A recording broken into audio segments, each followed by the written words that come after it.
राज्य रास्ता को ओह्लाइछंती हजार हजार महिला समस्ते मिसी एका संगरे घेरिछंती राज्य सरकार को।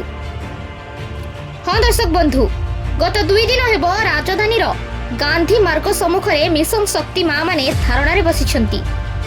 तेबे सेमानक कहिबा अनुसायी कुआडे पूर्वतन सरकार सेमानक प्रतिश्रुति देइथिले जे कोनोसी सरकार आसिले सुधा सेमानक सेमानक दरमा मिलिजिबो।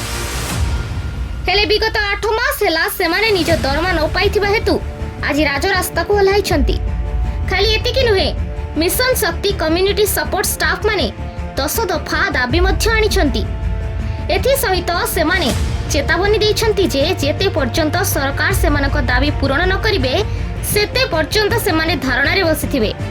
सूचना अनुसार प्रथम दिन रे सरकारक सहित आलोचना विफल हेबा परे धारणा द्वितीय दिन मध्य चालू रहिछि। तेबे देखिबा को बाकी रहिला आगामी दिन रे सेमानकर ए धारणा केते दिन पर्यंत चालू रहिबो आ सेमानकर ए दाबी को नै सरकार की पदक्षेप नेबे।